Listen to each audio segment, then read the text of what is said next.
శారదా నన్ను చేరగా, శారదా నన్ను చేరగా, ఏమిటమ్మా సిగ్గా ఎరుపెక్కేలేత బుగ్గ, ఏమిటమ్మా సిగ్గా ఎరుపెక్కేలేత బుగ్గ. ఓ శ్రావణ నీరదా శారదా,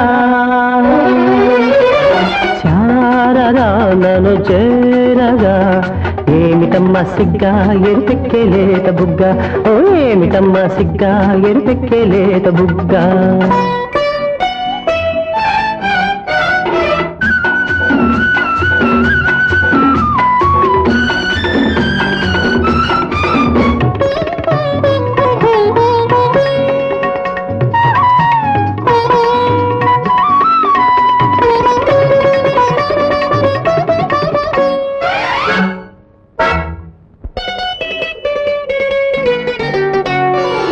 ఏమి రూపమది ఇంద్రచాపమది, ఏమి కోపమది చంద్రతాపమది, ఏమి రూపమది ఇంద్రచాపమది, ఏమి కోపమది చంద్రతాపమది, ఏమి ఆహోయలు, ఏమి కులుకుసల ఏటి పిలుపు అది, ఏమి అడుగు కల హంస నడుగు హోయ్, ఏమి ఆలయలు, కలగా కదిలే ఆ అందం, కలగా కదిలే ఆ అందం, కావాలన్నది నా హృదయం, కావాలన్నది నా హృదయం. ఓ శ్రావణ నీరదా శారదా, శారదా నన్ను చేరగా, ఏమిటమ్మా సిగ్గా ఎరుపెక్కేలేత బుగ్గ, ఓ ఏమిటమ్మా సిగ్గా ఎరుపెక్కేలేత బుగ్గ.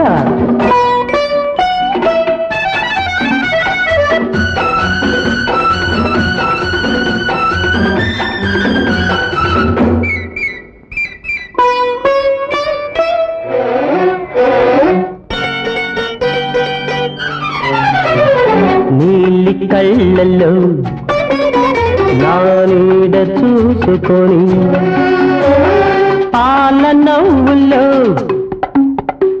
పూలు దోచుకొని, నీలి కళ్ళలో నీడ చూసుకొని, పాల నవ్వులో పూలు దోచుకొని, పరిమళించేనా చెండు ఓలగిరి దండ ఓలె నిన్ను గుండె కద్దుకొని, నిండు ముద్దుకొని పరవశించేనా, అలలై పొంగే అనురాగం, అలలై పొంగే అనురాగం, పులకించాలి కలకాలం, పులకించాలి కలకాలం.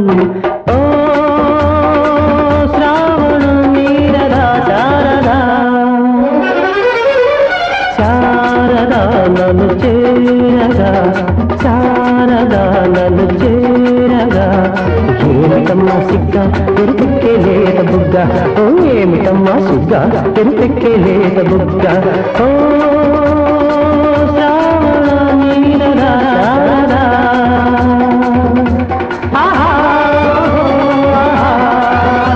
లల్లా లల్లా.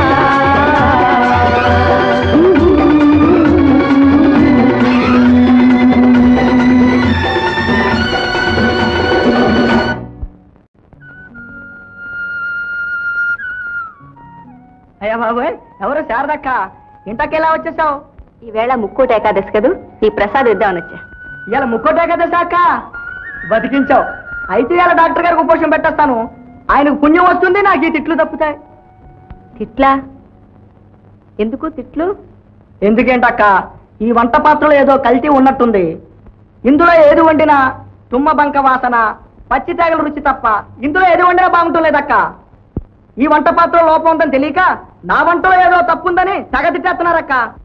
నీ వంట, ఈ వంటిల్లు, ఈ వంట పాత్రలు, అయ్యో అయ్యో. సరే గాని నువ్వేం వంట చేయక్కర్లేదు, నేను మా ఇంటి నుంచి పట్టుకొస్తాను. అయ్యా బాబోయ్, అట్టాగైతే చచ్చి నీ కడుపును పుట్టేను. పాపం.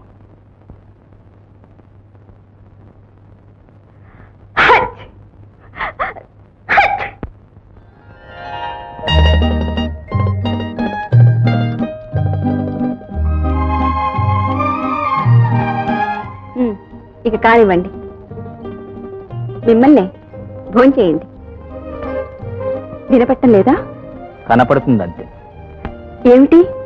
2 విశాలమైన నేత్రాలు, వాటి మధ్యలో ఒక కోటేరు లాంటి ఎత్తైన ముక్కు, దానికి ఇరుప్రక్కల తెల్లటి నున్నటి బొగ్గ.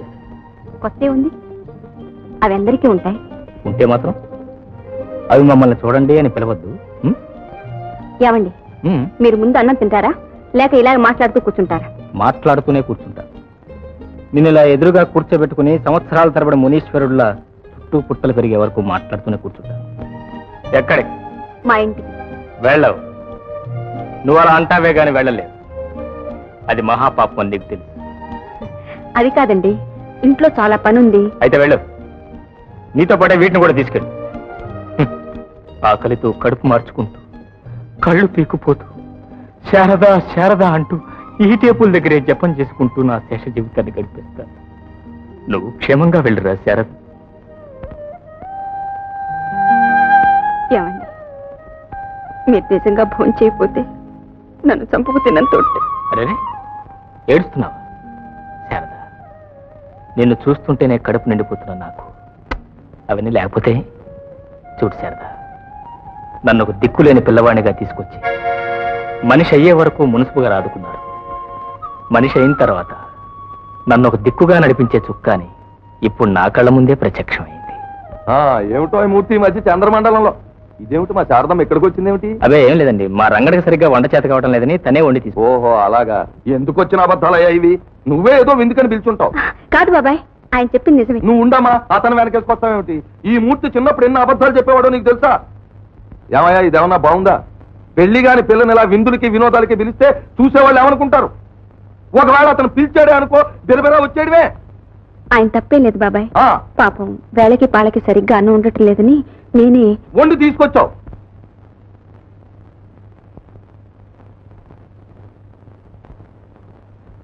పాపం నిజానికి ఇందులో శారద తప్పేమీ లేదండి.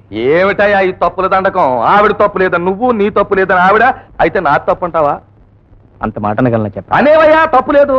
బాబు గారు, ఆ శారదంటే నాకు చాలా ఇష్టం. తొందరలోనే ఆ 3 ముళ్ళు వేయించకపోతే తప్పంతా మీదే అవుతుందని మొహం మీద అనే తప్పు లేదు. బాబు గారు, నా మనసులో ఉన్న మాట మీరే చెప్పారు. తప్పో ఒప్పో అదే నా నిర్ణయం. ఇదిగో మూర్తి, ఇలాంటి నిర్ణయాలు ఆవేశంలో చేసుకోకూడదు. బాగా ఆలోచించుకున్నావా? నువ్వేమో డాక్టర్వి, ఆ శారద నాకు తెలుసు బాబు గారు. పల్లెటూరిది, అమాయకురాలు, చదువులేంది. అయినా వీటన్నిటిని మించిన చల్లని మనసు కలిగి. ఇంతకన్నా ఎవరు మాత్రం ఏం కోరుకుంటారు బాబు గారు? అయితే శారదం చేసుకుంటానంట. అవును, బాబాయ్ కోపడ్డాడంటే తప్పే ఉంది. అయినా అతను ఎవరో మనకి ఏమవుతాడో నువ్వు వండి తీసుకెళ్ళావే. అది అబ్బాయి అలా గట్టిగా అడగరా. కూర్చో బాబాయ్. నువ్వు వెళ్ళకు, ఉండమ్మా. అన్నయ్య కూడా కోపడ్డాళ్లే, ఇక తీసుకెళ్ళండి. మరి అతను భోజనం ఏం చేయను మరి? నువ్వు పని చేస్తావా? అతని జాతి 3 ముళ్ళు ఏం చేసుకో. బాబాయ్ నువ్వు నోరు ముయ్యరా. కృష్ణమూర్తికి ఏమిట్రా తక్కువ? చెయ్యొంకరా కాలొంకరా. అది కాదు బాబాయ్, కయ్యానికైనా వియ్యానికైనా. ఒరేయ్, వియ్యానికైతే సరిపోతాడు, ఇక కయ్యానికంటావా?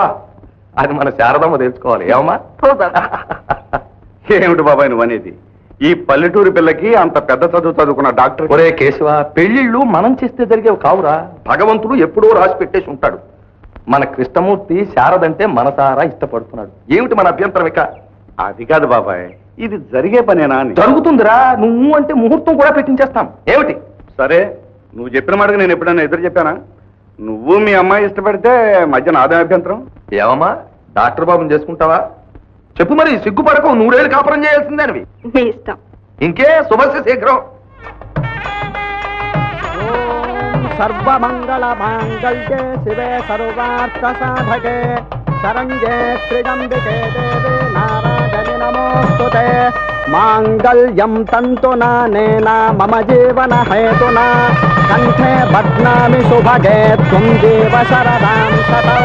మాంగళ్యధారణ ముహూర్తస్తు ముహూర్తోస్తు.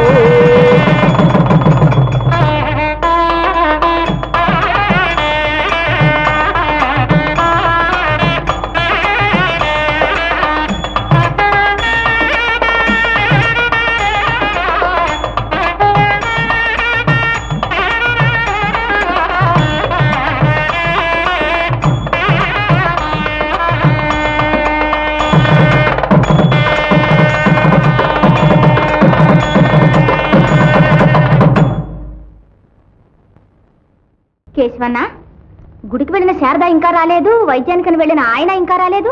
అదేనమ్మా నేను చూస్తున్నాను. కేశవ మాట. ఏంటంటే మా డాక్టర్ గారు ఇచ్చిన పడవ గోదావరిలో మునిగిపోయింది. పడవ మునిగిపోయింది. అవును కేశవ.